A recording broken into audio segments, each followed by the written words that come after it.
Good morning, everyone. Today we'll start with the next subject, building material and construction. This subject is divided into 7 chapters. Chapter 1 is cement, second is bricks, third is stones, fourth is paint, fifth is timber, sixth is concrete, and seventh is the miscellaneous, which will be left in the rest of these 6 chapters. Today we'll start with the first chapter,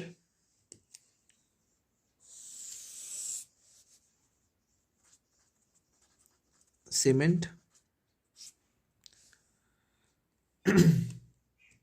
cement में हम generally इसके इस subject को काफ़ी precisely और almost will try to cover everything, but हम वो चीज़ें करेंगे जो मैक्सिमम एग्जाम्स में पूछी जा रही है बिल्डिंग मटेरियल कंस्ट्रक्शन में. जैसे सीमेंट को we have divided into 5 to 6 topics, और उन्हीं में I have tried to cover everything. ठीक है, जैसे जैसे आप वीडियो में आगे बढ़ेंगे will discuss all this topics one by one. पहला है constituent of Portland cement. First topic is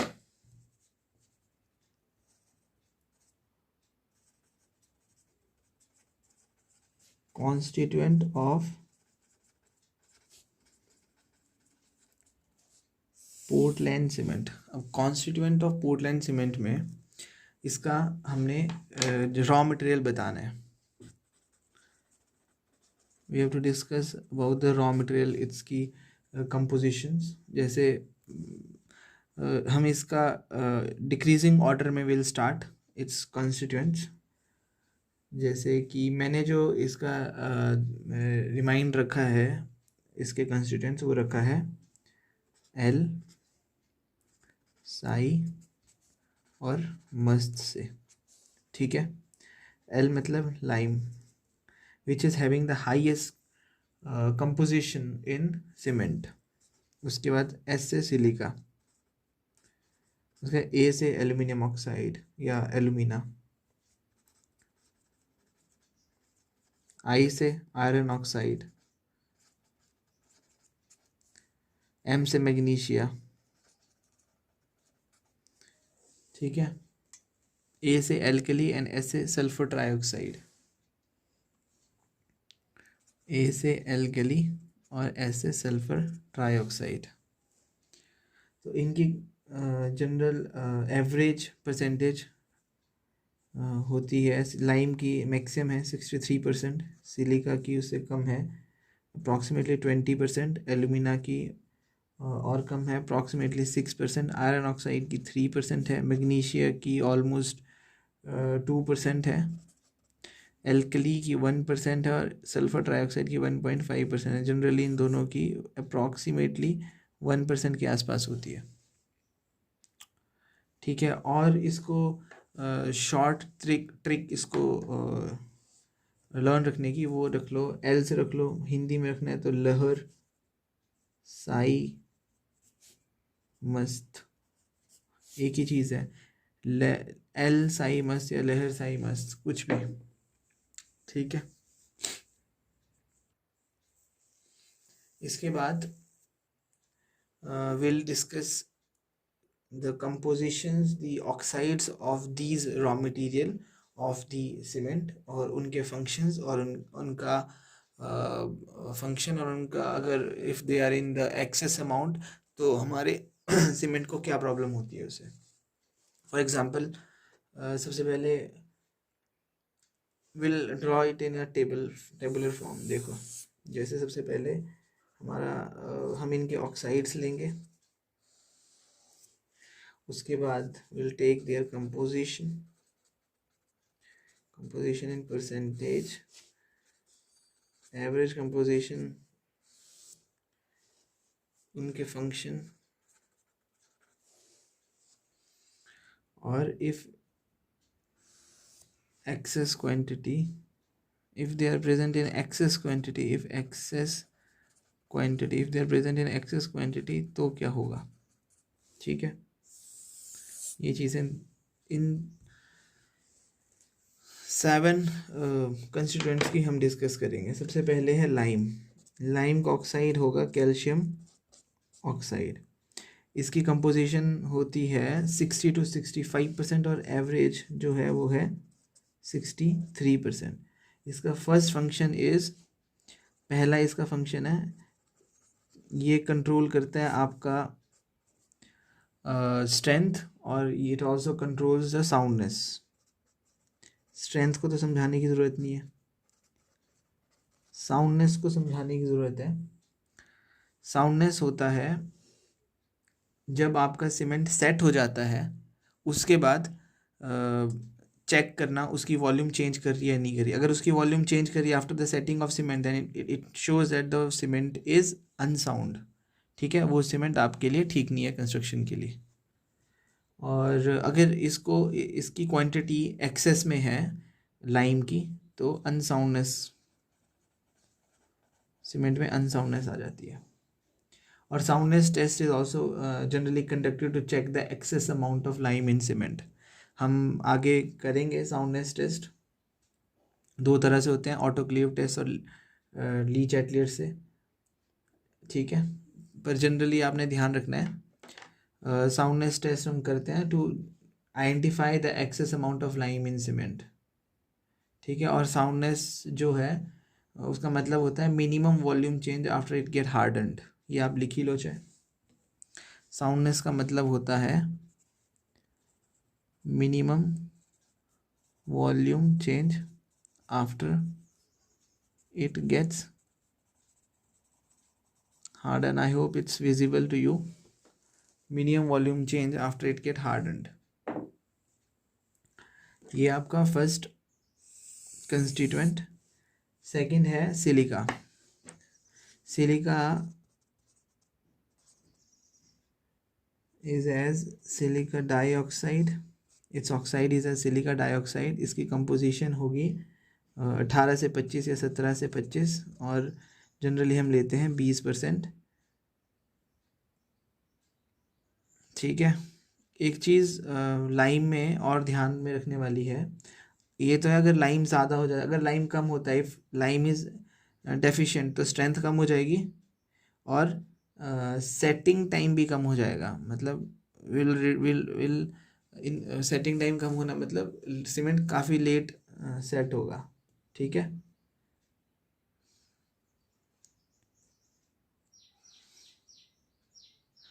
ठीक है। इसके बाद सिलिका है।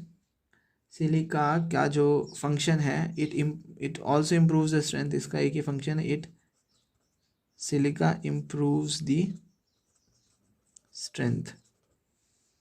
और अब अगर सिलिका एक्सेस अमाउंट में है तो ये क्या करेगा, सिलिका स्लो सेटिंग कॉज करता है। मेन इसका रीज़न ही ये है, कॉजेज स्लो सेटिंग, मतलब आराम से सेट होगा आपका सीमेंट, सीमेंट का सेटिंग टाइम बढ़ जाएगा। तो जो इफ़ यहाँ पे आप लिख लो, यहाँ पे हो गया, नोट के फॉर्म में लिख लो,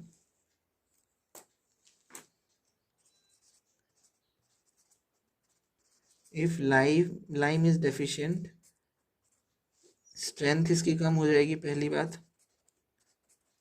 strength will reduce and setting time will reduce. ठीक है, ध्यान में रखना ये चीज़ें। ये है ऑक्साइड्स आपके अभी लाइम और सिलिका जो सबसे ज़्यादा क्वांटिटी में प्रेजेंट होते हैं सीमेंट में। Next oxide will be of alumina which is known as aluminium oxide.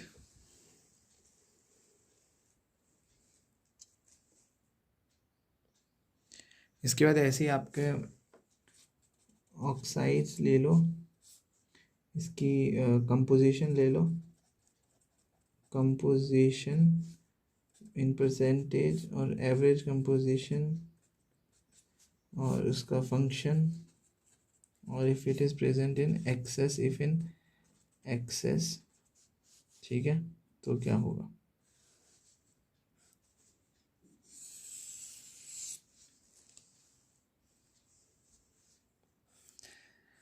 Lime और सिलिका कवर हो गए। इसके बाद उससे थोड़ा कम क्वांटिटी में प्रेजेंट होता है सीमेंट में, वो है एलुमिना, जिसका परसेंटेज रेशो है एलुमिना। एलुमिना का जो ऑक्साइड होता है वो होता है Al2O3, aluminium oxide. Composition is, ये जनरली हमारा 6% होता है, एलुमिना 6%, और कंपोजिशन इसके आसपास 3 to 8% के आसपास होती है। Average composition is 6। एलुमिना अगर कभी भी आपको सीमेंट में दिखता है तो बस पहली चीज़ ये स्ट्रक करनी चाहिए माइंड में कि जैसे ही एलुमिना, कोई भी एल्यूमिना, जैसे ट्राई कैल्शियम एलुमिनेट, ये जैसे बोगस कंपाउंड है, या कोई भी एलुमिना से हाई एलुमिना सीमेंट, ये क्या करता है, ये बनाता है आपका इनिशियल सेटिंग टाइम इसमें एकदम से आ जाता है एलुमिना का। ठीक है, तो इसका फर्स्ट फंक्शन इज, फर्स्ट और सबसे इंपॉर्टेंट फंक्शन है ये क्विक सेटिंग। इसके बहुत सारे क्वेश्चन एग्जाम्स में आए हुए हैं, एलुमिना का फंक्शन क्विक सेटिंग। ठीक है, मतलब इनिशियल सेटिंग टाइम इंक्रीज कर देता है एलुमिना अगर प्रेजेंट होगा ज़्यादा अमाउंट में, ज़्यादा क्वांटिटी में आपके सीमेंट में। अगर ये ज़्यादा ही है, एक्सेस कुछ ज़्यादा ही प्रेजेंट है, एक तो हर चीज़ का एक ऑप्टिमम अमाउंट होना चाहिए सीमेंट में to make it a workable and good cement according to building material. ठीक है, अगर ये ज़्यादा है एलुमिना परमिसिबल वैल्यू से, तो ये स्ट्रेंथ भी आपकी रिड्यूस कर सकता है। ठीक है, ये आपने ध्यान में रखना है। तो उसके साथ आपको सीमेंट बनाने के लिए जनरली हमारे को जो कंपाउंड्स है जैसे कार्सिलेशियस और आर्गिलेशियस कंपाउंड की वैल्यू वेरी करने पड़ती है सीमेंट की, सीमेंट को बनाने के लिए। Calcareous are calcium and alumina based, और आर्गिलेशियस हो गए silica, lime and sorry lime और एल्यूमिना हो गया आपके कार्सिलेशियस, और आर्गिलेशियस हो गए सिलिका, मैग्नीशिया और कुछ ऑक्साइड्स ऑफ आयरन। ठीक है, ये चीज़ ध्यान में रखनी है। इसके बाद है एल्यूमिना के बाद इट्स आयरन ऑक्साइड। कुछ शॉर्ट में इंपॉर्टेंट चीज़ें बता रहा हूँ इसकी, जो एग्ज़ाम्स में पूछी जाती है और ऑलमोस्ट सारी कवर हो ही जाएगी इनसे। आयरन ऑक्साइड जो ऑक्साइड की फॉर्म में लेते हैं वो है Fe2O3। आयरन ऑक्साइड 3% होता है एवरेज, और एवरेज इज़ 3%, और इसका जो कंपोजिशन होता है वो 0.5 to 6% के आसपास होता है। आयरन ऑक्साइड का जो फंक्शन है ये है आपका कलर प्रोवाइड करता है सीमेंट को, और दूसरा जो आपके डिफरेंट इंग्रेडिएंट्स होता है उनको फ्यूज़ करता है। ठीक है, तो first is colour plus fusion of different ingredients, plus fusion of different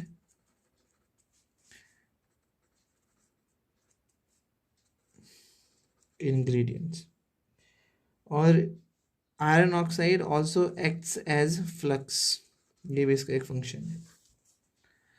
यही चीज़ अब क्या है, अब ये अगर आयरन ऑक्साइड ज़्यादा क्वांटिटी में सीमेंट में प्रेजेंट है, इसकी कंपोजिशन बढ़ती है, तो यही चीज़ें एक्सेस अमाउंट में बढ़ जाती है, ये सेम चीज़ हो जाती है।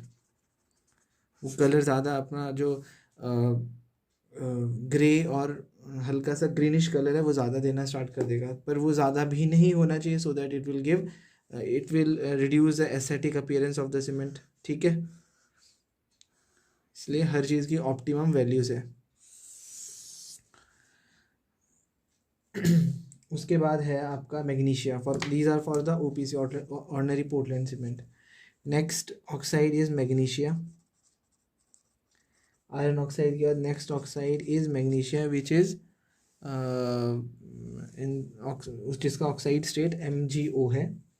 ये 2% के आसपास होता है, और इसका कंपोजिशन भी 0.5 से 4 के आसपास ही होता है। जस्ट लाइक आयरन ऑक्साइड की तरह ही मैग्नीशिया भी कलर और हार्ड, इसमें एक तो एक कलर देगा, बस इसमें एक चीज़ है कि ये हार्डनेस भी देता है। अब जैसे देखो, अब डिफरेंट इंग्रेडिएंट्स को फ्यूज़ करेगा तो मतलब उसको हार्ड बनाएगा, वैसे ही मैग्नीशिया कलर और हार्डनेस दोनों देते हैं, आयरन ऑक्साइड और मैग्नीशिया। बस मैग्नीशिया का एक इसका डिसएडवांटेज ये है, अगर ये एक्सेस क्वांटिटी में प्रेजेंट है आपके सीमेंट में, तो ये क्या है, ये it will crack the cement और make cement unsound.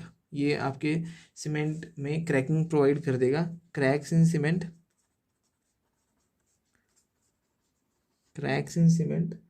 and makes cement unsound.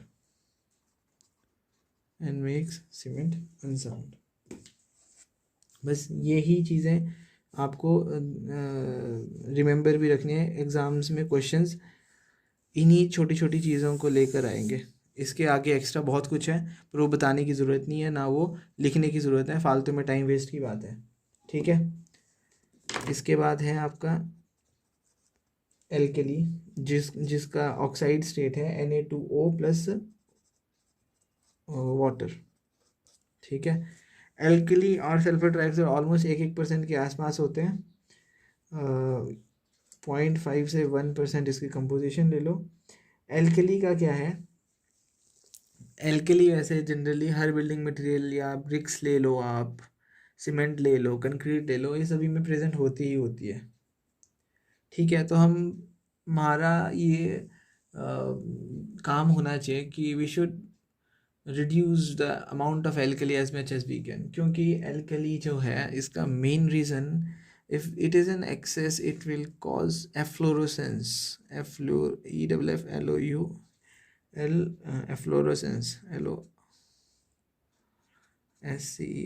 एफ्लोरोसेंस. Plus ये क्रैक्स भी जनरेट कर देती है हमारे सीमेंट में. बेसिक रीज़न क्यों एल्कली नहीं होना चाहिए, ये एफ्लोरोसेंस क्रिएट कर देती है. अब एफ्लोरोसेंस क्या है? हमने इरिगेशन में भी डिस्कस किया था. एफ्लोरोसेंस इज़ जब आपका सीमेंट ड्राई होता है, जब उसका मॉइस्चर कंटेंट रिलीज़ हो जाता है ड्यू टू इवेपोरेशन, तो उसमें ग्रे और वाइट कलर के थिन पैचेस या स्ट्रेन्स दिखना स्टार्ट हो जाते हैं. अगर वो दिख रहे हैं ड्यू टू, वो किस वजह से हैं? वो सॉल्ट या एल्कली की वजह से हैं, जिसको हम एफ्लोरेसेंस बोलते हैं. अब ये क्या क्रिएट करते हैं? ये आपकी एस्थेटिक वैल्यू को कम कर देते हैं, जो कि हमारा एक तरह से डिटोरेट ही कर रहा है हमारे बिल्डिंग मटेरियल को. ठीक है. एक और चीज़ है जो एग्जाम में पूछी जाती है, what is cancer of cement. तो जब रिएक्शन एल्कली के एग्रीगेट के साथ होता है, वो एग्रीगेट को ऐसे बनाता है कि इट स्टार्ट एक्सपेंडिंग. अगर वो एक्सपेंड करेगा तो वो क्रैक भी करेगा, है ना. ठीक है. तो वो एक वर्स्ट चीज़ है, तभी ये क्रैक करता है. ठीक है. तो आपको एक इस तरह का क्वेश्चन आ सकता है, कैंसर ऑफ सीमेंट क्या है? तो reaction of alkali with aggregate termed as cancer of cement. Reaction of alkali with aggregate termed as cancer of cement. ठीक है. ये ध्यान. और एक लास्ट है आपका sulphur trioxide. Sulphur try oxide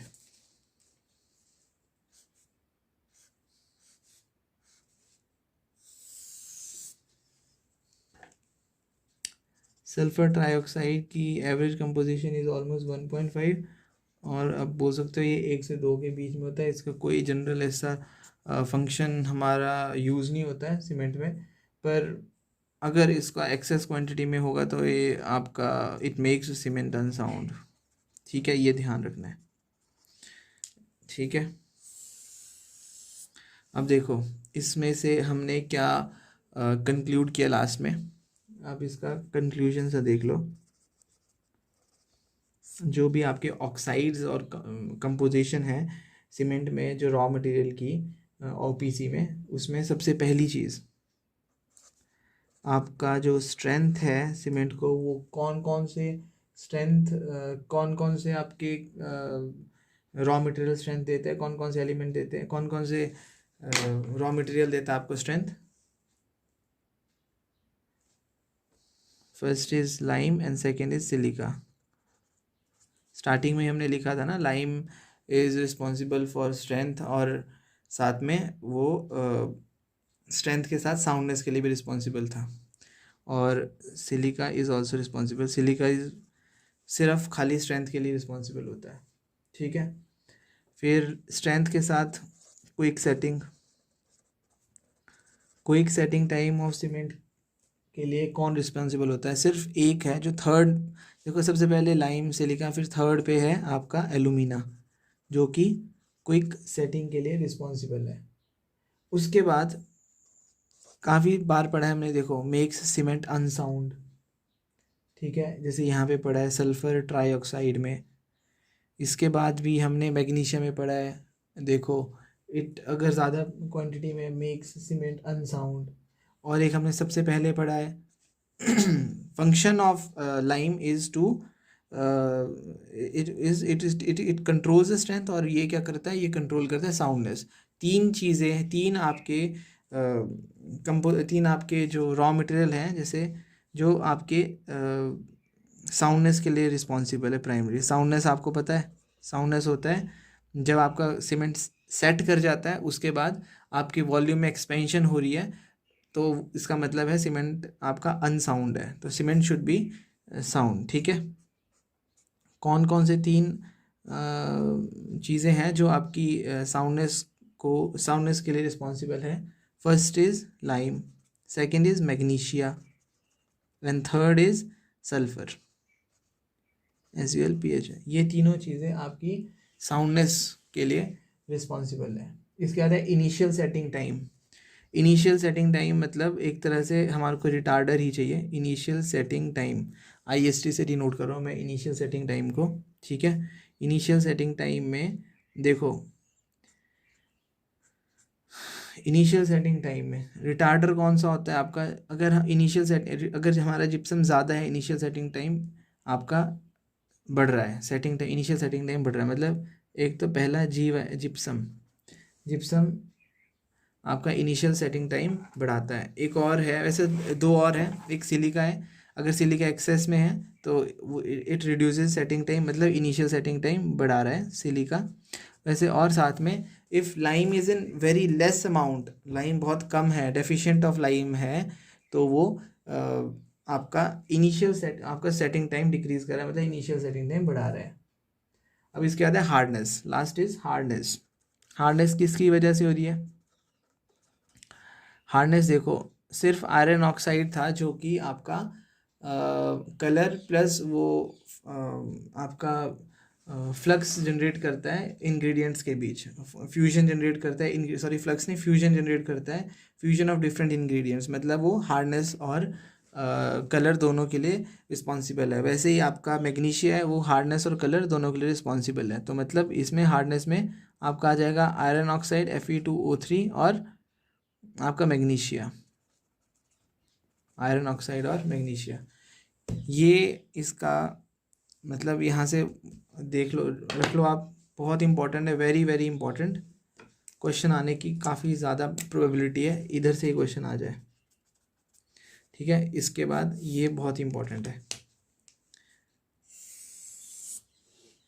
इसके बाद हम सीमेंट टेस्ट के बारे में पढ़ेंगे, पर्पस क्या है सीमेंट टेस्ट को करने का, और उनके कुछ इंपॉर्टेंट पॉइंट्स, ठीक है।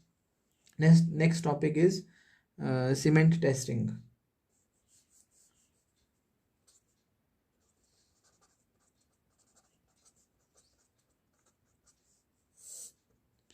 Cement test, first test is fineness test. First is fineness test. देखो फाइनेस टेस्ट किस लिए यूज होता है, पर्पस क्या है फाइनेस टेस्ट का? Measures mean size of aggregate. पहला पर्पस इज, पहली चीज़ है, it measures mean size of aggregate. Fineness test को करने का measures mean size of aggregate, mean size of grain रख लो आप, measures mean size of grain. और हम फाइनेस टेस्ट तीन तरह से करते हैं, एक करते हैं हम सीव मेथड से, एक एयर परमेबिलिटी मेथड से, और एक करते हैं हम सेडिमेंटेशन टेस्ट, ठीक है। तो ऐसे देख लो, पहला करते हैं हम सीव मेथड से। अब सीव मेथड में क्या है, हम जनरली इसका एक प्रोसीजर होता है सी मेथड करने का, पर हमने जो ध्यान में रखने वाली चीज़ है वो इंपॉर्टेंट पॉइंट लिखना है इसमें। Will take 100 gram of cement in 90 micron sieve, और उसको 15 मिनट तक विल डू सीव एनालिसिस उसका, और उसका हम परसेंटेज रेजिड्यू निकाल देंगे। तो उसको शॉर्ट फॉर्म में कैसे लिखेंगे, बस जो मैंने बताया आपको, take 100 gram of cement in 90 micron sieve, क्योंकि जो इम्पोर्टेंट है वही लिखना है यहाँ पे, और वही आपको ध्यान में रखना है। ऐसे बहुत ज़्यादा है बिल्डिंग मटेरियल, पर जो काफ़ी लास्ट मैंने जो क्वेश्चंस देखे हैं लास्ट के प्रीवियस ईयर क्वेश्चंस, उसमें से क्या चीज़ें पूछी जा रही है और क्या चीज़ एक्सपेक्टेड है पूछ सकते हैं, वो चीज़ें ऑलमोस्ट सारी कवर हैं। सो काफ़ी चीज़ें 99-100% ही कवर रखो आप, समझो बस। आपको जो भी नोट्स हैं उन सबको एक तरह से ध्यान में रख के चलना है, ठीक है। Sieve method, take 100 gram of cement in 90 micron sieve, sieve it for 15 minutes and find out percentage residue. Sieve it for 15 minutes and find percentage residue, ठीक है, पहली चीज़। दूसरा है एयर परमेबिलिटी टेस्ट, दूसरा है एयर परमेबिलिटी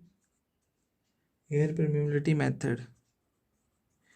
ये होता है नर्स और बैलेंस मेथड से, ठीक है। ये होता है नर्स और ब्लेन्स मेथड से, sorry, nurse and blends method, nurse और ब्लेन्स। वैसे सेडिमेंटेशन टेस्ट है जो कि हमारा उससे होता है वैगनर टर्बिडिटी टेस्ट से।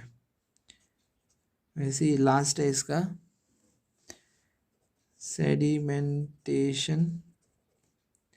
Sedimentation method,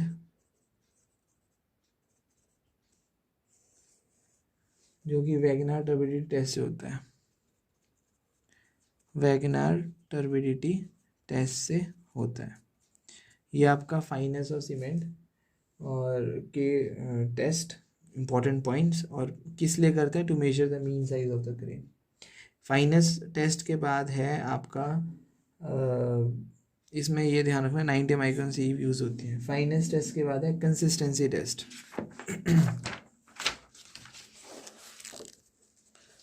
after fineness test we have consistency test. Consistency test को हम कंसिस्टेंसी को डिनोट करते हैं परसेंटेज पी से। Second is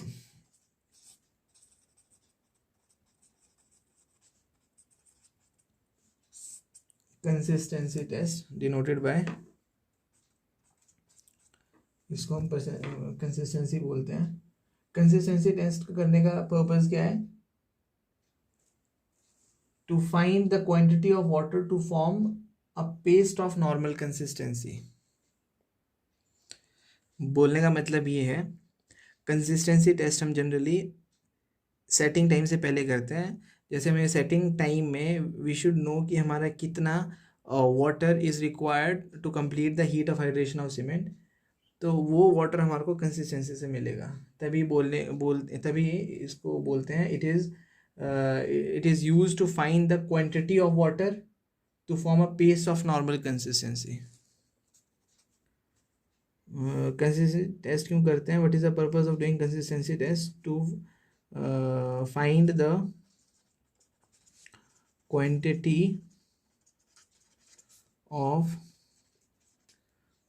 quantity of water to form paste of normal consistency, to form a paste of normal consistency। एक और चीज़ जो question exam में जनरली पूछा जाता है, नॉर्मल कंसिस्टेंसी की रेंज जनरली 20 to 30% होती है बाय वेट ऑफ सीमेंट। ये भी ध्यान रखना, ठीक है। नॉर्मल कंसिस्टेंसी की जो रेंज है 20-30% बाय वेट ऑफ सीमेंट, ठीक है। कंसिस्टेंसी टेस्ट अब हम करते कैसे हैं, ये भी थोड़ा बहुत पता होना चाहिए। इसमें क्या करते हैं, इसमें हमारा विकेट अपरेटस होता है, उसमें विकेट प्लंजर होता है। विकेट प्लंजर जो 5 मिलीमीटर डाया का होता है और 50 mm लेंथ के आसपास होता है, वो इंसर्ट करते हैं उसको माउल्ड में विद 33 to 35 mm वो डिप होना चाहिए फ्रॉम द टॉप, या फिर बोल सकते हैं 5 से 7 वो डिप होना, 5 से 7 बचा होना चाहिए फ्रॉम द बॉटम, जिसमें विकट का जो साइज़ है विकट अपरेटस का, वो ऑलमोस्ट 40 डीप होता है और 80 के आसपास उसका डेप्थ होता है। तो इसको एक ही लाइन में, एक या दो लाइन में how will write in this test wicket plunger of dia 10 और length 50 wicket plunger of dia 10 and 50 या length 50 is penetrated to a depth of penetrated to a depth of 33 to 35 from top or 5 to 7 from bottom। ठीक है, इसके बाद from the bottom of mould, इसके बाद आपको ये भी पता चाहिए मोल्ड का जो डाया है वो 40 और 40 डीप होता है और 80 उसका डाया होता है और डेप्थ होती है 40 के आसपास। ठीक है, कंसिस्टेंसी के बाद हमारा इनिशियल सेटिंग टाइम आएगा, फाइनल सेटिंग टाइम आएगा। इनको क्यों करते हैं ये भी थोड़ा ध्यान रखो। मान लो इनिशियल सेटिंग टाइम को मैं डिनोट कर रहा हूँ IST से, ठीक है, या इनिशियल सेटिंग टाइम पहले पूरा लिख लें, initial setting time IST। Initial setting time और फाइनल सेटिंग टाइम, इसमें कितना परसेंटेज कंसिस्टेंसी होता है? 85%, 0.85p। ठीक है, 85% water is required to complete the heat of hydration, एक तरह से आप ऐसा बोल सकते हो, जो कि आपका to fill up the pores of the gels के लिए भी यूज़ होना चाहिए, साथ में आपके उसके लिए भी यूज़ होना चाहिए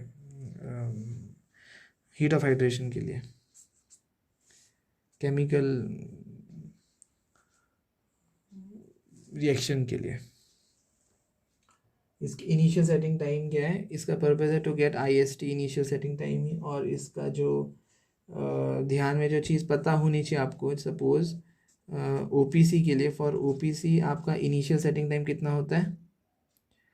for OPC your initial setting time किसके आसपास होता है? OPC में ये होता है इनिशियल सेटिंग टाइम 30 मिनट और लो हीट सीमेंट में इट इज़ अराउंड 1 आवर और 60 minute. For OPC initial setting time होता है 30 मिनट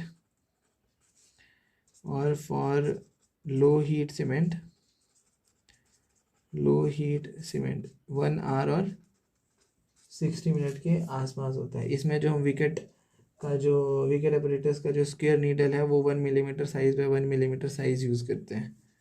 ठीक है, एक चीज़ जो है इसमें विकेट अपरेटस की जो स्क्वायर नीडल है एक्सपेरिमेंट के लिए वो 1 mm बाय 1 mm यूज़ करते हैं, बस ये ध्यान में रखना है। फाइनल सेटिंग टाइम इसका पर्पस है to find the final setting time of the cement, final setting time. ठीक है, consistency value 0.8p, final setting time is 0.85% consistency.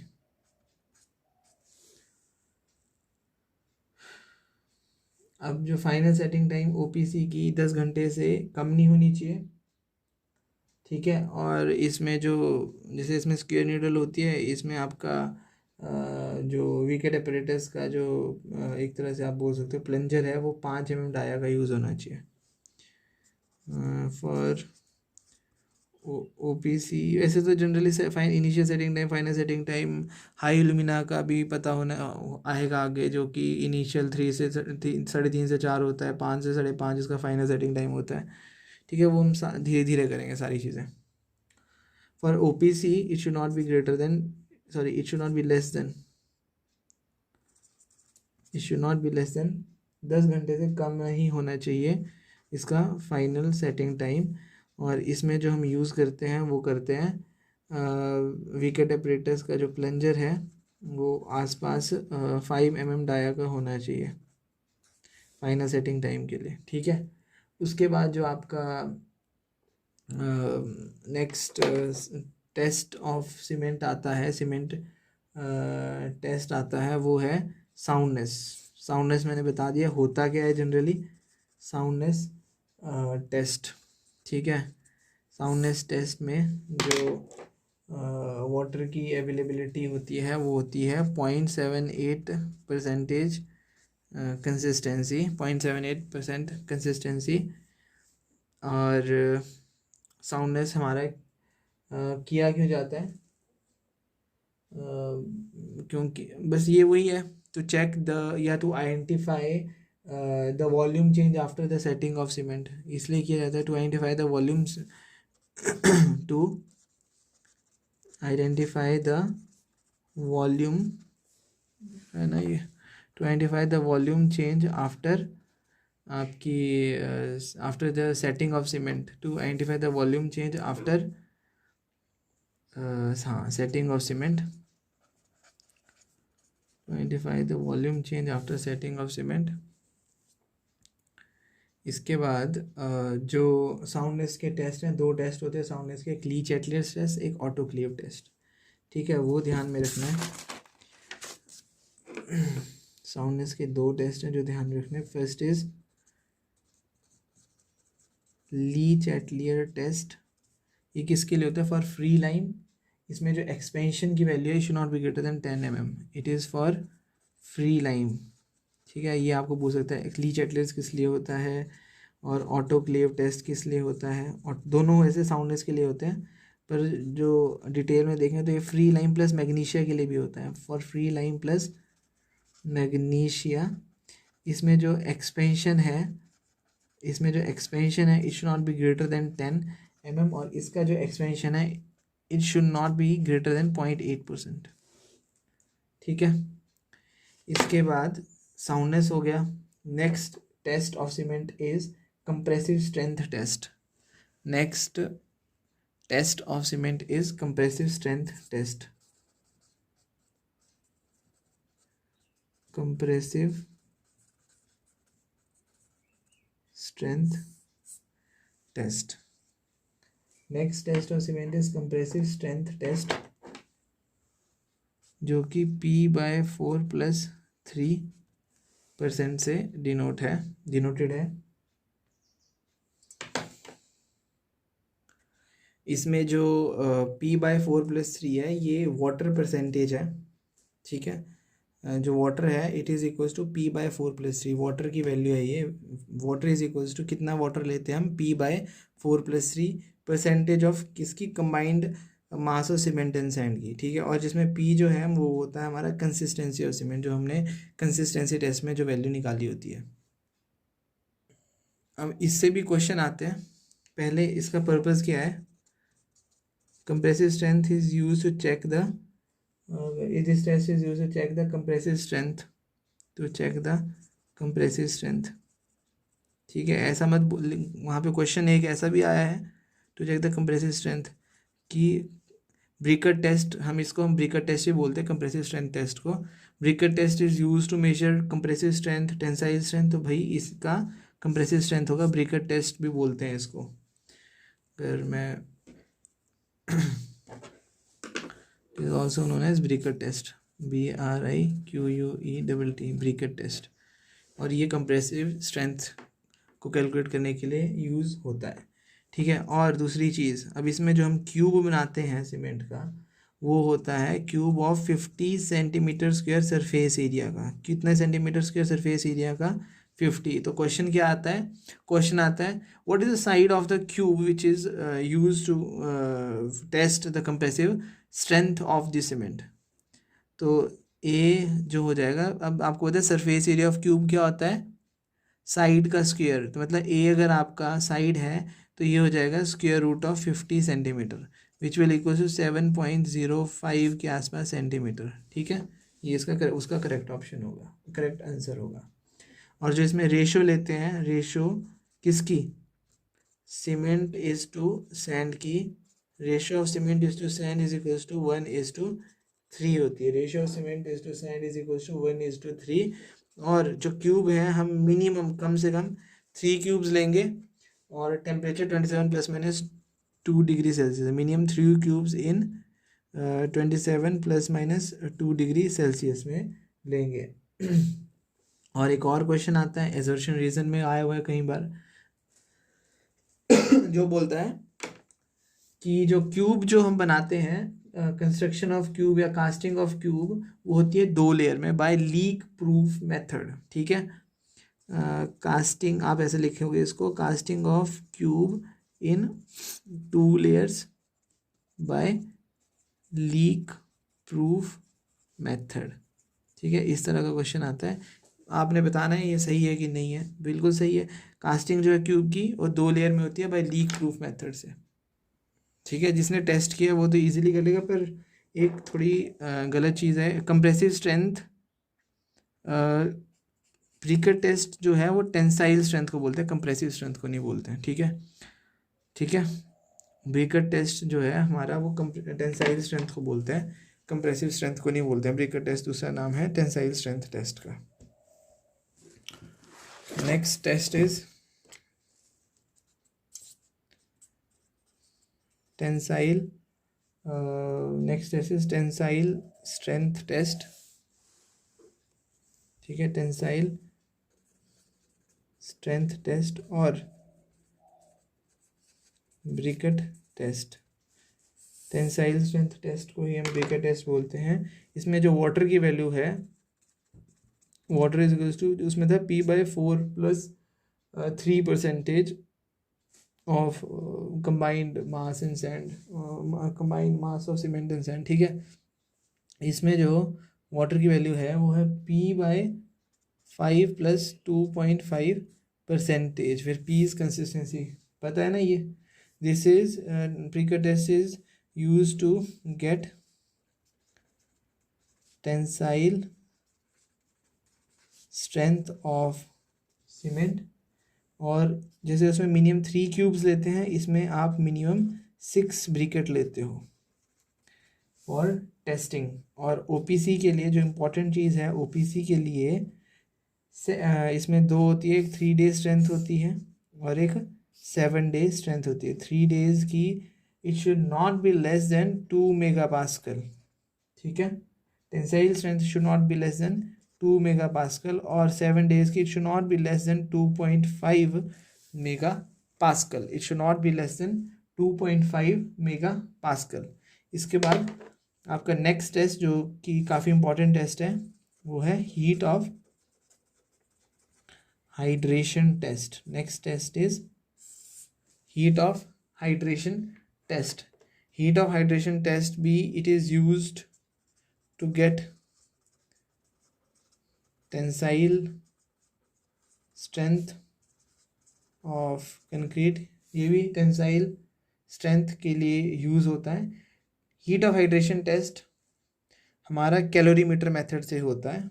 Heat of hydration test is done by calorimeter method. अब जो चीज़ ध्यान में रखने वाली है वो ये है, यहाँ पे पहली चीज़ रेट ऑफ हाइड्रेशन, पहली चीज़ है रेट ऑफ हाइड्रेशन, और दूसरी चीज़ है rate of evaluation of heat. पहला है रेट ऑफ हाइड्रेशन।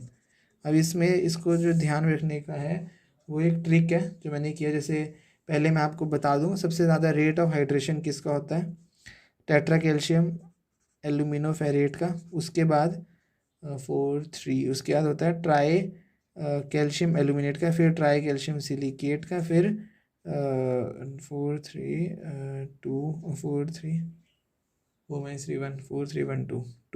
फिर उसके बाद 3 तो हो गए, बस लास्ट बचा बोगस कंपाउंड का जो कि डाई कैल्शियम सिलिकेट है। इस तरह से होता है, और इस तरह से इसका डिक्रीजिंग ऑर्डर है किसका, रेट ऑफ हाइड्रेशन का। ठीक है, यहाँ पे जो ट्रिक वाली वैल्यू है वो लिखनी है आपको। देखो क्या है ट्रिक वाली वैल्यू, ट्रिक क्या है इसमें, ट्रिक ये है कि ये देखो, ये 4 लिया है मैंने, ये 3 लिया है मैंने, ये 1 लिया है, ये 2 लिया है, ये तो सब चीज़ें ठीक है एल्यूमिनेट से। देखो इसमें ट्रिक है 4 - 3 = 1। पहले 4 चलेगा, 3 चलेगा, फिर 1 चलेगा। ऐसे रखना है रेट ऑफ हाइड्रेशन लर्न, मतलब रेट ऑफ हाइड्रेशन का ट्रिक्स के थ्रू। ठीक है, rate of evaluation of heat का भी इस तरह का ही है कुछ, क्योंकि इनमें कंफ्यूज बहुत होते हैं। इवेल्युएशन ऑफ हीट, इस ट्रिक को ध्यान में रखना है। Rate of evaluation of heat, इसमें रखना है 3 + 1 = 4। The trick is 3 + 1 = 4। अब आपको ये पता है 3, 1, 4 क्या है, क्योंकि आपको ये भी ध्यान में है 3 में क्या है, ट्राई कैल्शियम एल्यूमिनेट। ठीक है, जो ट्राई कैल्शियम सिलिकेट है उसको कोई वैल्यू नहीं देंगे, क्योंकि आपने 4 वैल्यू दी है टेट्रा कैल्शियम एल्यूमिनियम फेरेट को। 4 जो है वो एल्यूमिनियम को दिया, तो 3 भी एल्यूमिनियम को ही आएगी, तो ट्राई कैल्शियम एल्यूमिनेट आ गया। ठीक है, 1 में आएगा आपका ट्राई कैल्शियम सिलिकेट, उसके बाद ठीक है, और 4 में आएगा टेट्रा कैल्शियम एल्यूमिनोफेरेट, और हमेशा सबसे कम तो डाई कैल्शियम सिलिकेट की रेट ऑफ, चाहे हाइड्रेशन ले लो चाहे rate of heat evaluation of heat ले लो, 3, 1, 4 और 2 हो गया। बहुत इजी है ये क्वेश्चन, एग्जाम में आता है हीट ऑफ हाइड्रेशन का, कि रेट ऑफ हाइड्रेशन बताओ इसकी कितनी है, इस कंपाउंड की कितनी है, इस कंपाउंड की कितनी है। ये असेंडिंग ऑर्डर में आप make the sequence in ascending order, make the sequence in descending order, तो you have to remember this. थोड़ा सा ट्रिकी है, वो आपको ध्यान में रखना है, मैंने बता दिया। इसके बाद लास्ट इसका जो टेस्ट है सीमेंट का, वो है specific gravity test. Specific gravity test, specific gravity test Le Chatelier's flask के थ्रू होता है। ये भी टू डिटरमाइन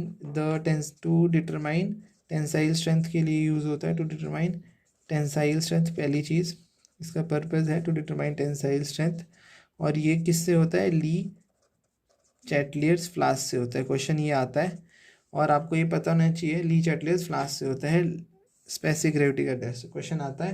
और ये भी पता होना चाहिए साथ में, जो स्पेसिफिक ग्रेविटी ऑफ कंक्रीट है वो कितनी होनी चाहिए, वो ऑलमोस्ट 3.15 होनी चाहिए, स्पेसिफिक ग्रेविटी ऑफ कंक्रीट। ठीक है, क्वेश्चन बनते हैं इसके। ठीक है, ये भी क्वेश्चन आता है, काफ़ी बार आया है, ये भी आता है, ये भी आता है, सभी क्वेश्चन आते हैं। ठीक है, जो जो क्वेश्चन आ रहे हैं इस नोट्स में से हर एक पॉइंट में से क्वेश्चन आया हुआ है, so you have to go through with the notes very very, बहुत फोकस से जाना है और बहुत अच्छे से नोट्स रिवाइज करने हैं। ये थे आपका टेस्टिंग ऑफ सीमेंट। ठीक है, सीमेंट की टेस्टिंग थी। अब जो हमने ये पढ़े ना, tetra calcium aluminate, tri calcium aluminate, tri calcium silicate, di calcium से, अब ये है क्या, इनके बारे में हम will discuss. These are the bogus compound, these are the bogus compound. अब हम इनके बारे में पढ़ेंगे क्या है ये। ठीक है, अब जिस सीक्वेंस या जिस ऑर्डर में मैं लिख रहा हूँ इन्हें, उसी ऑर्डर में लिखना और लर्न करना, that will be very easy to, उस हिसाब से बहुत इजी होगा रिमाइंड करना, रिमेंबर करना बोगस कंपाउंड्स को। ठीक है, 4 बोगस कंपाउंड है। पहला है ट्राई कैल्शियम आपका सिलिकेट। देखो, try calcium silicate, di calcium silicate, tri calcium aluminate, tetra, same इसी सीक्वेंस में आपने इनको लिखना भी है। बोगस कंपाउंड का हमेशा ध्यान रखना। ठीक है, पहला कौन सा है, पहला है tri calcium silicate. First is tri calcium silicate. Tri calcium silicate को we denote it with the symbol of C3S, और इसका जो निकनेम है, इसका निकनेम है इसका निकनेम है एलाइट, AELITE, इसका निकनेम एलाइट है। और इसकी कंपोजिशन है आपकी, ट्राई कैल्शियम सिलिकेट की कंपोजिशन है आपकी 30 to 50% के आसपास, और इसकी एवरेज कंपोजिशन आ जाएगी 40% के आसपास ट्राई कैल्शियम सिलिकेट के। अब हम इसके इम्पॉर्टेंट पॉइंट्स का डिस्कस करेंगे। ट्राई कैल्शियम सिलिकेट हमेशा जब भी कभी आता है तो ये हमेशा अर्ली स्ट्रेंथ से इसका जो विल हमारे को अगर कभी ऑप्शन में आएगा ट्राई कैल्शियम सिलिकेट की चीज़ें, तो जो पहला ऑप्शन होना चाहिए वो होना चाहिए एज ये बेस्ट सीमेंटिंग मटेरियल है, तो पहला ऑप्शन क्या होगा, वो होना चाहिए अर्ली स्ट्रेंथ। ठीक है, मतलब जिस सीमेंट में, कभी कभी सीमेंट में कंपोजिशन दी होती है, जिस सीमेंट में ट्राई कैल्शियम सिलिकेट की वैल्यू ज़्यादा है उसका अर्ली स्ट्रेंथ ज़्यादा होगी, उसमें स्ट्रेंथ जल्दी अटेन होगी, अर्ली स्ट्रेंथ होगी। और पहली चीज़ जो है वो है बेस्ट सीमेंटिंग मटेरियल। ठीक है, हम जो है बेस्ट सीमेंटिंग मटेरियल, चलो मैं ट्राई कैल्शियम एल्यूमिनेट के बारे में बताता हूँ। बेस्ट सीमेंटिंग मटेरियल, इसके बाद जो चीज़ तीनों में यूज़ होगी, tri calcium aluminate, tri calcium silicate में पहले, ट्राई कैल्शियम एल्यूमिनेट में, और फिर sorry tri calcium silicate, di calcium silicate और ट्राई कैल्शियम एल्यूमिनेट में रेजिस्टेंस। ये किसको रेजिस्ट करता है, resistance to freezing and thawing में, फ्रीजिंग एंड थॉइंग, तो मतलब कि resistance to freezing and thawing, इसको लिख लिया मैंने ऐसे FT।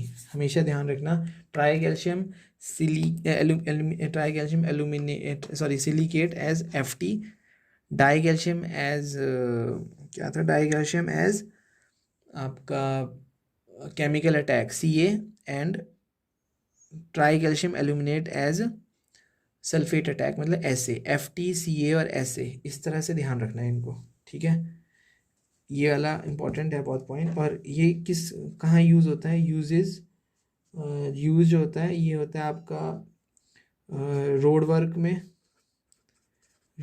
में, कोल्ड एरियाज़ में, रोड वर्क में, कोल्ड एरियाज़ में, और साथ में प्री फैब्रिकेशन वर्क में, साथ में प्री फैब्रिकेशन वर्क में यूज़ होता है, प्री फैब्रिकेशन वर्क में इसका यूज़ होता है। ठीक है, फर्स्ट बोगस कंपाउंड था आपका ट्राई कैल्शियम सिलिकेट, सेकंड है आपका डाई कैल्शियम सिलिकेट, सेकंड है die calcium silicate. Di calcium silicate is having a symbol of C2S। ठीक है, डाई कैल्शियम सिलिकेट का सिंबल है C2S। इसका निकनेम है उसका था एलाइट, इसका है बेलाइट। ठीक है, एलाइट, बेलाइट, सिलाइट और फेलाइट, ऐसे निकनेम है इनके 1 2 3 4। हमेशा हीट ऑफ हाइड्रेशन से ही आपने इसके जो सीक्वेंस को है वो मेमोराइज करना है दिमाग में, उसी से आपका रेट ऑफ हाइड्रेशन का क्वेश्चन सॉल्व होगा, rate of evaluation of heat का क्वेश्चन सॉल्व होगा। बोगस कंपाउंड को समझने में बहुत ईजी हो जाएगा बोगस कंपाउंड को समझना। ठीक है, अब इसके जो इसका आपका कंपोजिशन है, आपका ट्राई कैल्शियम सिलिकेट का कंपोजिशन जो था वो था 30 to 50%, मतलब 40% के आसपास हम रखते थे। अब जैसे जैसे हमारा नीचे को जाएगा 1 2 3 4, वैसे वैसे हमारी कंपोजिशन भी कम होगी, ये भी चीज़ ध्यान रखनी है। इसकी कंपोजिशन 30 to 50% से कितनी हो जाएगी, 25 to 40% के आसपास। ठीक है, इसकी कंपोजिशन हो जाएगी 25 to 40%, और जो हम जनरली लेते हैं वो लेते हैं 32। एवरेज कंपोजिशन इज इसकी 32, एवरेज कंपोजिशन इज 32%। अब जो है इसकी हमने प्रॉपर्टीज़ देखनी है। ठीक है, अब हमने इसकी प्रॉपर्टीज़ देखनी है। पहली property die calcium silicate. Di calcium silicate मतलब कि हमेशा ध्यान रखना है इसका जो हीट ऑफ हाइड्रेशन होता है ये स्लो होता है, और ये अपनी अल्टीमेट स्ट्रेंथ है ना वो कम से कम 1 साल बाद अचीव करता है। ठीक है, बस ये चीज़ माइंड में रखना आपने, तो जब भी डाई कैल्शियम सिलिकेट को करना होगा। तो पहला पॉइंट है ये जो इसकी अल्टीमेट स्ट्रेंथ है ये देता है आपको लेट स्ट्रेंथ। पहली चीज़ लेट स्ट्रेंथ, लेट स्ट्रेंथ कौन सी, लेट अल्टीमेट स्ट्रेंथ। ठीक है ना, लेट अल्टीमेट स्ट्रेंथ आपको लेट देता है। और ये कहाँ यूज़ होता है, पर ये बहुत अच्छा सीमेंट है। ठीक है, ये यूज़ होता है मास कंक्रीटिंग वर्क में, है ना, use in mass concreting work, क्योंकि इसमें क्रैक वगैरह कम आते हैं। मास कंक्रीटिंग जैसे डैम्स हो गए, ब्रिजेस हो गए, ठीक है, ये और ब्लास्ट फर्नेस स्लैग सीमेंट दो, एक हो गया डाई कैल्शियम सिलिकेट जो होता है वो ब्लास्ट फर्नेस स्लैग सीमेंट में काफ़ी होता है, तभी ब्लास्ट फर्नेस स्लैग सीमेंट जो है वो आपका मरीन स्ट्रक्चर्स के लिए यूज़ होता है, जैसे डैम्स और ब्रिजेस, ठीक है। और उसमें क्योंकि इसमें क्रैक्स वगैरह नहीं आते, उसमें डाई सिलिकेट काफ़ी ज़्यादा अमाउंट में होता है, ठीक है। और जैसे कि मैंने पढ़ा है ऊपर बताया है, जैसे tri calcium aluminate is resistant to freezing and thawing, वैसे ही di calcium silicate is resistant to chemical attack, ठीक है, रेजिस्टेंट टू केमिकल अटैक। वैसे ही केमिकल अटैक जो बचा आपका ट्राई कैल्शियम एल्यूमिनेट, वो है resistant to sulphate attack, chemical attack, ये इस तरह से ध्यान रखना है इसका। इसके बाद है tri calcium aluminate, third bogus compound is tri calcium aluminate. सारे क्वेश्चन बस यही इन्हीं चीज़ों से आते हैं जो मैं डिस्कस कर रहा हूँ, इसके बाहर से कुछ आता नहीं जनरली। ट्राई कैल्शियम एल्यूमिनेट का जो सिंबल है दिस इज C3A, निकनेम हम इसको देते हैं, ऐसे ही सीक्वेंस में ध्यान रखना, निकनेम जो आएगा एलाइट, बेलाइट, सिलाइट, ठीक है, सिलाइट, और लास्ट का है फिलाइट। इसकी जो कंपोजिशन होगी, अब पहले की तो थी 30 से 50%, सॉरी पहले की थी हाँ 30 से 50% के आसपास, दूसरे की थी 25 से 40% के आसपास, अब इसकी होगी 8 से 10% के आसपास, ठीक है। तभी हम जो एवरेज कंपोजिशन है वो इसकी ले लेते हैं 10%, ठीक है। अब जो इसकी हम प्रॉपर्टीज़ के बारे में डिस्कस करेंगे, ट्राई कैल्शियम एल्यूमिनेट। अब देखो हमेशा ट्राई कैल्शियम और एल्यूमिनेट और ट्राई कैल्शियम सिलिकेट में कन्फ्यूजन रह जाता है कई बार। पहली चीज़ तो ये ध्यान रखनी है आपको, आपने हमेशा ट्राई कैल्शियम सिलिकेट को रैंक 1 में रखना है और ट्राई कैल्शियम एल्यूमिनेट को बाद में। ट्राई कैल्शियम सिलिकेट किस लिए यूज़ होता है, वो हाई अर्ली स्ट्रेंथ देता है, पर ट्राई कैल्शियम एल्यूमिनेट जो है वो वो अर्ली सेटिंग टाइम देता है, सेटिंग टाइम देता है ट्राई एल्यूमिनेट, कैल्शियम एल्यूमिनेट। और सिलिकेट सेटिंग टाइम का ये मतलब नहीं होता है कि आपकी स्ट्रेंथ भी पहले अचीव कर जाएगी, क्योंकि एक क्विक सेटिंग सीमेंट ऐसा सीमेंट होता है जिसकी आपकी सेटिंग टाइम बहुत जल्दी हो जाएगी, फाइनल सेटिंग टाइम भी उसकी आसपास 10 मिनट के आसपास होती है, इनिशियल सेटिंग ने 5 मिनट, फाइनल 10 मिनट, तो उसका मतलब ये नहीं है कि उसका जो अर्ली स्ट्रेंथ है वो भी जल्दी होगा, ऐसा ये थोड़ा गलत कंसेप्ट मत पा लेना। तभी ट्राई कैल्शियम सिलिकेट और ट्राई कैल्शियम एल्यूमिनेट में डिफरेंस है, tri calcium silicate is giving high early strength और tri calcium aluminate is giving flash setting, और इसको हम बोल सकते हैं it is responsible for initial setting time, ठीक है, ये देता है फ्लैश सेटिंग। क्यों देता है फ्लैश सेटिंग, मैंने पहले डिस्कस किया था, जस्ट बिकॉज ऑफ एल्यूमिना, ठीक है, just because of alumina, quick setting के लिए यूज़ होता है ना एल्यूमिना, ये देखो हमने पहले ही डिस्कस किया हुआ है, alumina is use for quick setting, ठीक है। फ्लैश सेटिंग मतलब जल्दी सेट हो जाता है, setting initial setting time is उसकी ज़्यादा है, तो फ्लैश सेटिंग किस वजह से है, फ्लैश सेटिंग किस वजह से है, due to alumina, due to alumina present in tri calcium aluminate. और दूसरा responsible for quick setting time, responsible for quick या इनिशियल सेटिंग टाइम।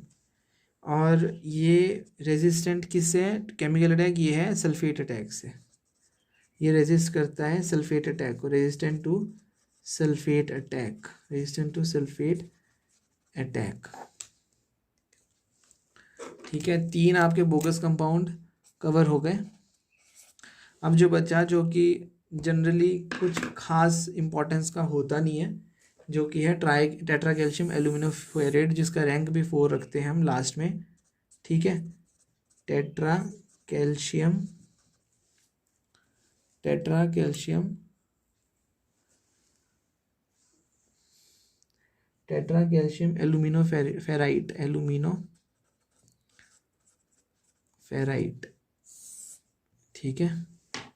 ये इसका इसका सिंबल से डिनोट करें C4AF, ये सिंबल होता है C4AF, tetra calcium alumino ferrite का। इसका जो निक नेम है वो है फिलाइट का निकनेम, मतलब एलाइट, बिलाइट, सिलाइट, फिलाइट, ठीक है। Compile.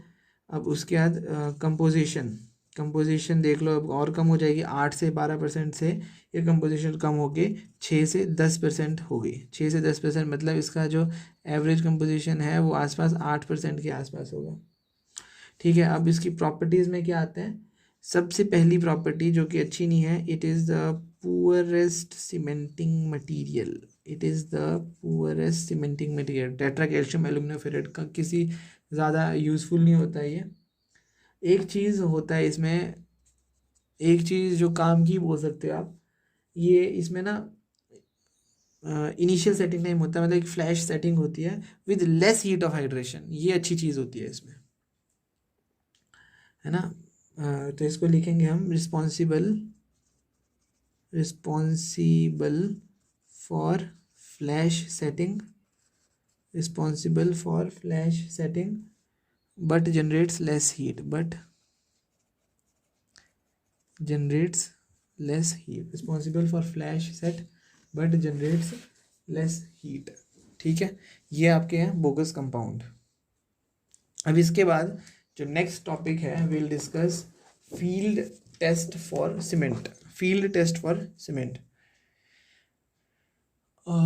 Field test for cement, हाँ पता होना चाहिए फील्ड टेस्ट ऑफ सीमेंट के बारे में भी। फील्ड टेस्ट फॉर सीमेंट, ठीक है। पहली चीज़ हो गया इसका कलर। कलर कैसा होता है सीमेंट का, grey colour with light greenish shade, पता होना चाहिए, grey colour with light greenish shade, ठीक है, पहली चीज़। दूसरी चीज़ उसकी फिजिकल प्रॉपर्टीज़ के बारे में है, जो कि है सीमेंट जो है जब हम हैंड से फिंगर से टच करेंगे, it should be smooth, cement should be smooth when touched with fingers, between fingers, ठीक है। Cement should be smooth when touched between fingers. Third point is, अगर हम अपना हाथ सीमेंट बैग में या हीप ऑफ सीमेंट में डालते हैं तो we should feel cold, cement should it should feel cool, ठीक है ना। तो इसको हम बोलेंगे, if hand is inserted in cement bag, if hand is inserted in cement bag or heap of in cement bag or heap of cement, it heap मतलब वो it should feel as cold, it should feel cold, cool या cold लिख लो, ठीक है, it should feel cool। और अगली चीज़ ये रखो कि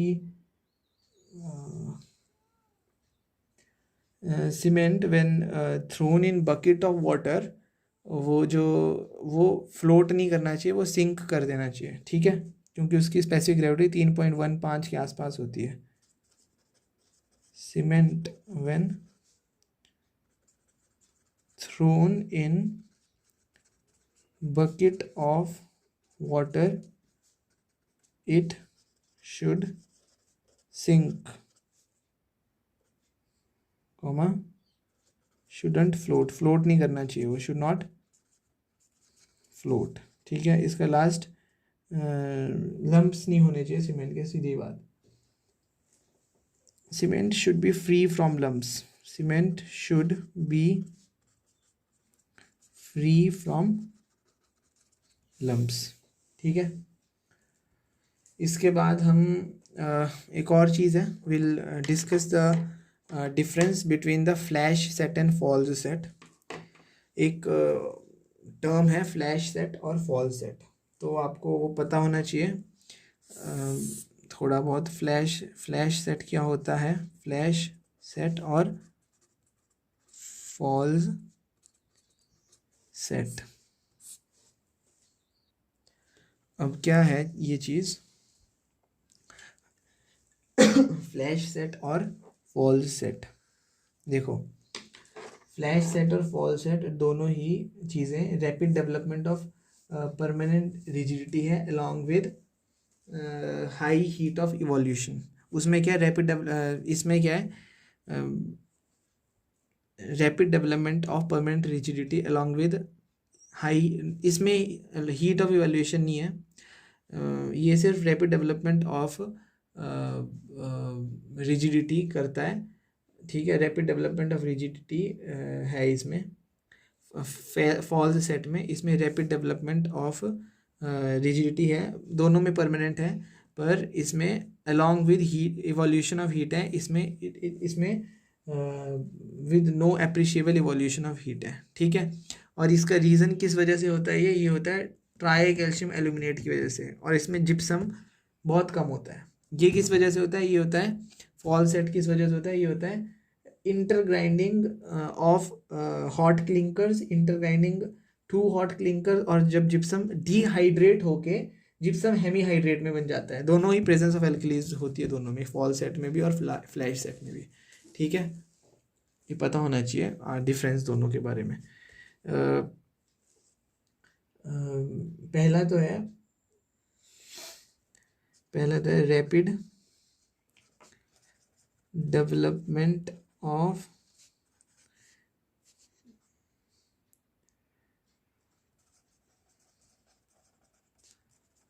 permanent rigidity along with evolution of heat, along with evolution of heat। अब हमने रेट ऑफ हीट पता है किया है बोगस कंपाउंड में किस किस तरह से जाता है। सेकेंड वाला है ना, सेकेंड वाला क्या था, 3+1=4, तो 3 1 4 2, ठीक है। ध्यान में रखनी है वो चीज़ें हमेशा माइंड में। Rate of development of permanent rigidity along with evolution of heat. Fall set में इवोल्यूशन ऑफ हीट नहीं होती है, there is no appreciable evolution of heat with rate of development of rigidity, जो कि परमानेंट स्टिफनिंग और hardening करती है, ठीक है। इसमें क्या है, rate of development of rigidity, rate of development of rigidity with no appreciable evolution of heat, with no appreciable evolution of heat, ठीक है। फ्लैश सेट ये है। अब इसमें एक इसका रीज़न क्या है, इसका रीज़न फ्लैश सेट का है due to high tri calcium aluminate, और इसमें क्या है, जिप्सम जो है होता ही नहीं एक तरह से, या फिर बहुत कम होता है, ठीक है। दोनों में प्रेजेंस ऑफ एल्कली होगी। ये होता है इंटरग्राइंडिंग टू हॉट क्लिंकर्स। इसका रीज़न क्या है,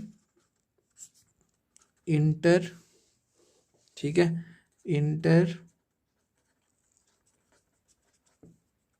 ग्राइंडिंग टू हॉट क्लिंकर्स, और इसमें जिप्सम जो है, gypsum hydrated and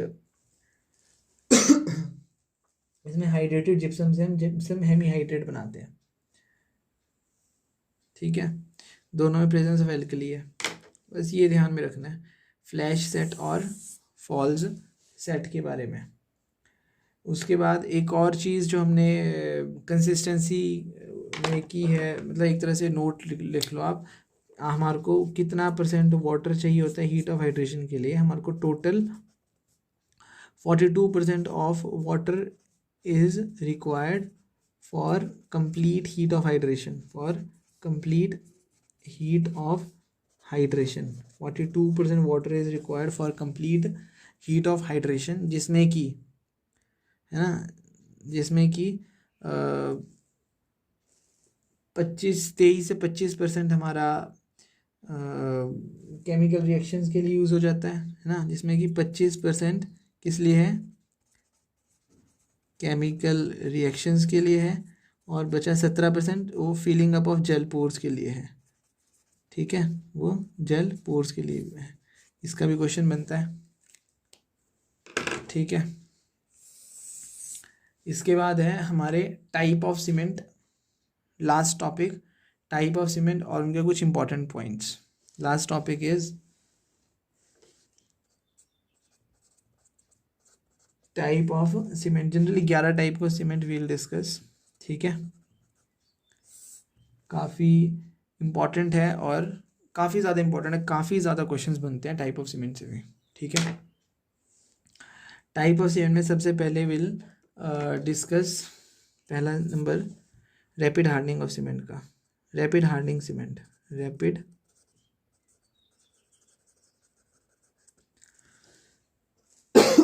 sorry rapid hardening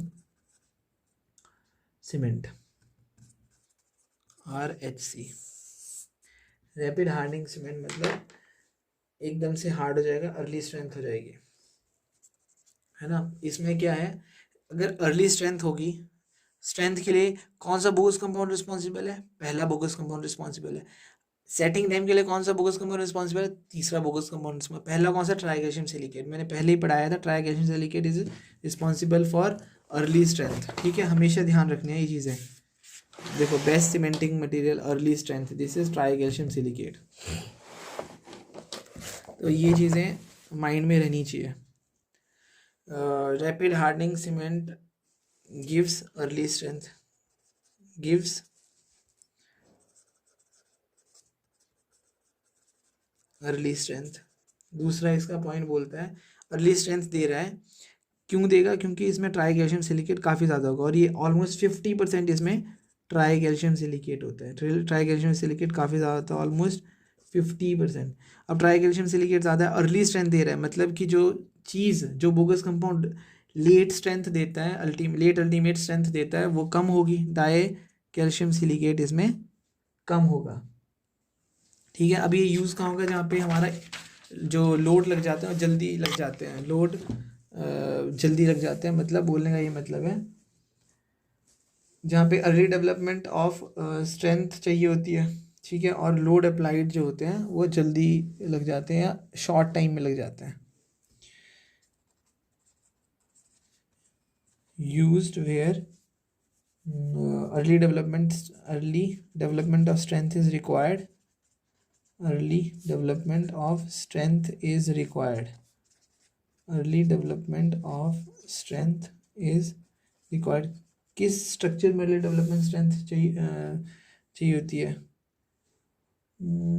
bridges structures वगैरह में, है ना, ब्रिजेस और रिपेयर ऑफ रोड्स में भी चाहिए होती है, क्योंकि रिपेयर ऑफ रोड्स में लोड जो है वो अप्लाइड होता है शॉर्ट टाइम में, load applied in short time. किसमें, जैसे load applied in short time, उसमें भी ये यूज़ होता है। रिपेयर ऑफ रोड्स रख लो आप, रिपेयर ऑफ रोड्स। और रैपिड हार्डनिंग सीमेंट आपका ब्रिजेस में भी यूज़ हो सकता है, क्योंकि इसमें अर्ली डेवलपमेंट ऑफ स्ट्रेंथ चाहिए होती है। ब्रिजेस की कंस्ट्रक्शन के लिए नहीं, मतलब एक तरह से आप बोलो रिपेयर एंड मेंटेनेंस के लिए। ब्रिजेस वगैरह तो हैवी स्ट्रक्चर्स हैं, उनके लिए यू नीड दैट कंपाउंड जो आपका लेट स्ट्रेंथ भी दे दे, पर आपको कोई क्रैक प्रोवाइड ना करे, जैसे डाई कैल्शियम सिलिकेट उसमें बहुत ज़्यादा होना चाहिए, जैसे आपके लो हीट सीमेंट हो गया उस तरह का। ठीक है, फिर है extra rapid hardening cement. Second point in type, next is extra rapid hardening cement. In extra rapid hardening cement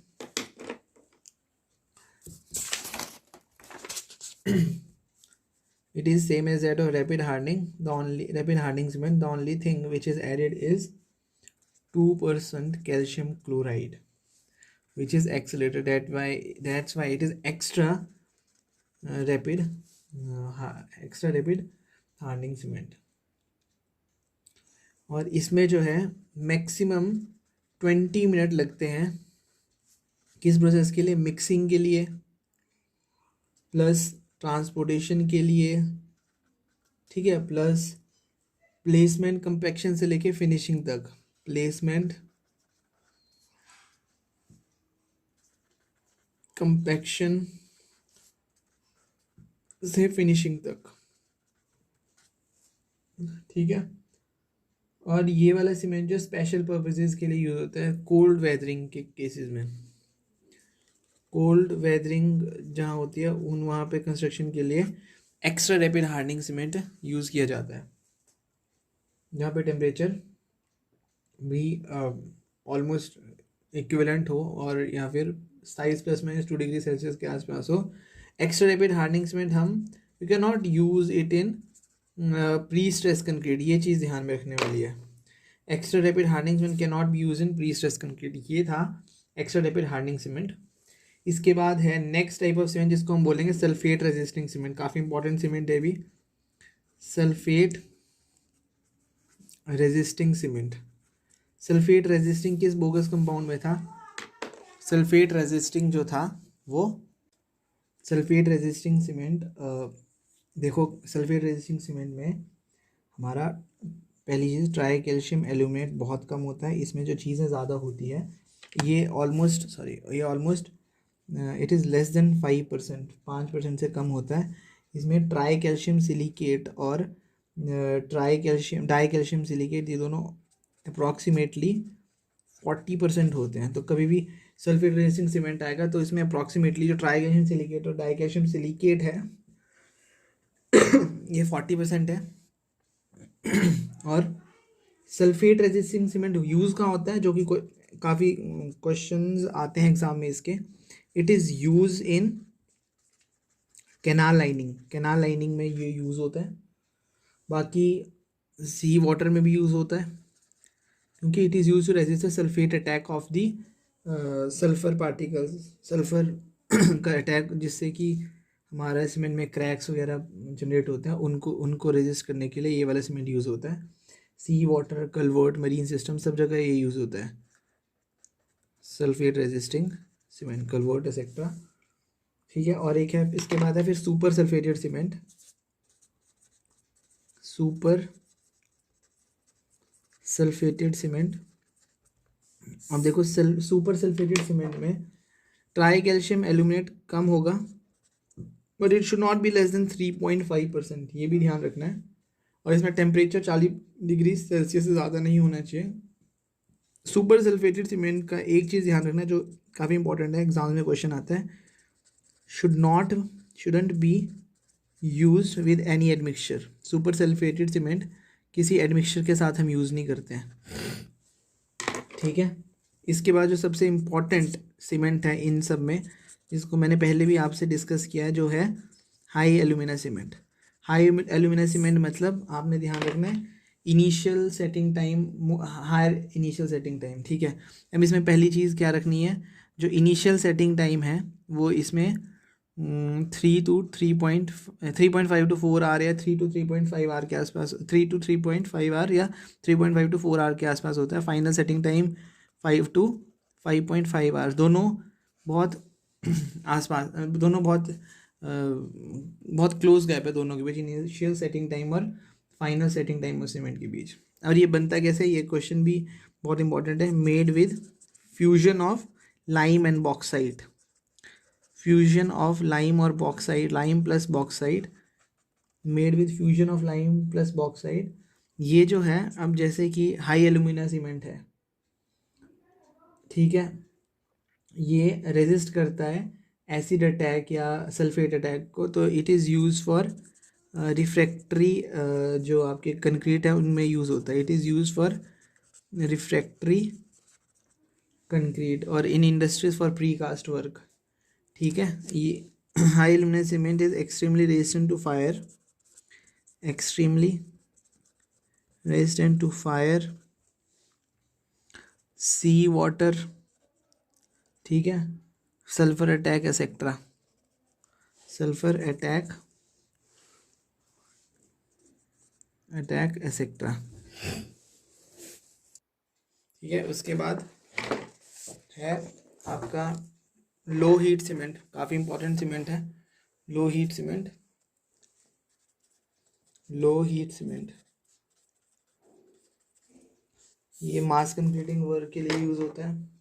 इसका इनिशियल टाइम है अप्रॉक्सीमेटली 1 आवर का, ठीक है। यहाँ पे ओपीसी का इनिशियल टाइम 30 मिनट का होता है, हाई एल्यूमिना सीमेंट का 3.5 to 4 आवर्स होता है। और लो हीट इवोल्यूशन या फिर रेट ऑफ हाइड्रेशन इसका कम होता है, लेस रेट ऑफ हाइड्रेशन या लो हीट ऑफ इवोल्यूशन बोल दो आप, लो हीट इवोल्यूशन या लो इवोल्यूशन ऑफ हीट, ठीक है। कहाँ होता है ये वाला लो heat cement? Use in mass concreting. क्यों? क्योंकि इसमें डाई कैल्शियम सिलिकेट होता है जो कि अल्टीमेट स्ट्रेंथ काफ़ी टाइम बाद देता है। यूज इन कहाँ? Mass concreting, use in mass concreting. इसमें डाई कैल्शियम सिलिकेट होता है बहुत ज़्यादा, ठीक है, काफ़ी ज़्यादा। अगर डाई कैल्शियम सिलिकेट ज़्यादा है तो तीन बाकी दोनों चीज़ें, ट्राई कैल्शियम एल्यूमिनेट कम होगा और ट्राई कैल्शियम सिलिकेट भी कम होगा, ठीक है। ठीक है, हम इसके बाद जो हमारा नेक्स्ट सीमेंट है वो है क्विक सेटिंग सीमेंट। मैंने पहले भी डिस्कस किया था। Sixth is quick setting cement. Quick setting cement में क्या चीज़ है? इसका सेटिंग टाइम जल्दी आता है, पर इसका मतलब ये नहीं है कि इसका स्ट्रेंथ भी इसकी अर्ली आएगी, ठीक है। ये इसमें ध्यान रखने चीज़ जिसका क्वेश्चन भी आता है। इसका जो इनिशियल सेटिंग टाइम है वो ऑलमोस्ट 5 मिनट है और final setting time almost 30 minutes के आसपास है, ठीक है। और ये जो सीमेंट है, अब जिप्सम आपको पता है रिटार्डर है, तो ये जिप्सम फ्री सीमेंट है क्योंकि ये एकदम से सेट हो जाता है, ठीक है। इसमें जो चीज़ ध्यान रखनी है जो एग्जाम्स में आती है, ये बोलता है जो, ठीक है, सेट्स क्विकली। सेट तो एकदम से हो जाएगा, तो इसका मतलब ये नहीं कि हार्डन भी एकदम से हो जाएगा, but not hardens quickly, but not hardens quickly, ठीक है। अब ये यूज़ कहाँ होगा? अंडर वाटर कंक्रीटिंग में, रनिंग वाटर कंस्ट्रक्शन के लिए यूज़ होगा। Use in under water concreting में यूज़ होगा, रनिंग वाटर कंस्ट्रक्शन के लिए यूज़ होगा, ठीक है। ये है आपका क्विक सेटिंग सीमेंट। इसके बाद है PPC, Portland pozzolana cement. Portland pozzolana cement, अब इसका जो पोजोलाना है, एक minute, Portland POZZO pozzolanic cement, LANIC pozzolanic cement. जो पोजोलाना है ना, इसका क्या काम होता है? It reduces heat of hydration. ये चीज़ पता होनी चाहिए। पोजोलाना जो होता है रिड्यूसेस हीट ऑफ हाइड्रेशन, ठीक है।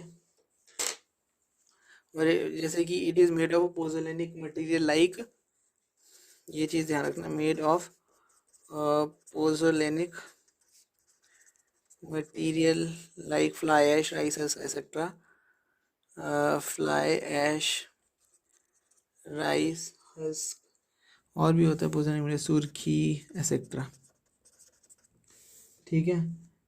पीपीसी भी मास कंक्रीटिंग के लिए यूज़ हो सकता है एंड प्लेस ऑफ हाइट, जहाँ पे हाई टेम्परेचर होता है, used in mass concreting with high temperature, ठीक है। फिर अगला है air and training cement.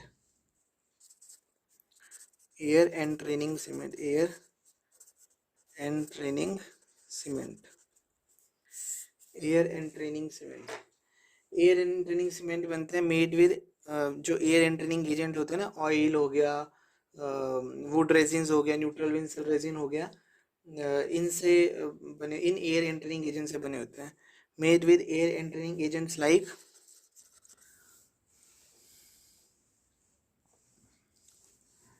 made with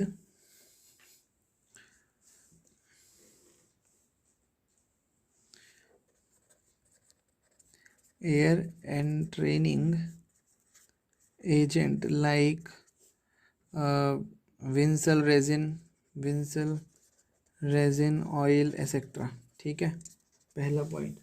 दूसरा है greater resistance to freezing and thawing, greater resistance to freezing and thawing. अब जो एयर एंट्रेनिंग सीमेंट होते हैं ये आपको उनसे भी हेल्प करते हैं, वर्केबिलिटी इनकी अच्छी होती है। बस इनमें ना एयर एंट्रेनिंग एजेंट में जो इनका ड्रॉबैक है वो है स्ट्रेंथ इनकी कम होती है ना, रिड्यूस स्ट्रेंथ कम होती है इनकी, वर्केबिलिटी ज़्यादा होती है, स्ट्रेंथ कम होती है। ये चीज़ ध्यान देने वाली है, ठीक है। इसके बाद आपका एयर एंड ट्रेनिंग, एक मिनट, ये है 6th, ये है 7th, ये है 8th, ये है 9th। अब है 10th आपका blast furnace slag cement. Blast furnace mass concreting के लिए ये भी यूज़ होता है, ब्लास्ट फर्नेस स्लैग सीमेंट, ठीक है। ये किस लिए बेस्ट है? मरीन स्ट्रक्चर्स के लिए, marine best for marine structures, जो कि ध्यान रखनी है अपने बात। It is best for marine structures, और दूसरी चीज़ सीवेज पाइप्स के लिए भी, सीवेज पाइप्स के लिए भी, ठीक है। और वो पाइप्स जो केमिकल्स कैरी करती है, ठीक है। और इसके बाद आपका लास्ट ध्यान रखो, लास्ट है आपका क्या नाम है उसका, वाइट पोर्टलैंड, वाइट और कलर्ड पोर्टलैंड सीमेंट, ठीक है। White slash coloured Portland cement. अब वाइट जो है इसमें आयरन ऑक्साइड वाली चीज़ें वाइट में तो नहीं होगी, वो तो ग्रेइश वाला होता है, पर ये यूज़ कहाँ होगा बस ये ध्यान रखना है आपने। वाइट सीमेंट मतलब यार एस्थेटिक वर्क के लिए यूज़ होगा, जैसे floor working, for floor working, plastering के लिए यूज़ हो जाएगा, है ना, या ऑर्नामेंटल और एस्थेटिक के लिए यूज़ होता है, एस्थेटिक वर्क के लिए, ऑर्नामेंटल वर्क्स के लिए यूज़ होता है, ऑर्नामेंटल वर्क्स या प्लास्टरिंग, इन सब चीज़ों के लिए यूज़ होता है, प्लास्टरिंग ऑफ वॉल। तो ध्यान, ये जो चीज़ें हैं, टाइप्स ऑफ सीमेंट है, बोगस कंपाउंड है, डिफेक्ट्स हैं, टेस्ट है, कंपोजिशन है, क्वेश्चंस इन्हीं से ही 99% इन्हीं से ही बनते हैं। So just go through these notes very strictly, सारा इन्हें जो भी किया जा रहा है इनको रिवाइज करो और फिर क्वेश्चन लगाओ। That's in today's class. Thank you.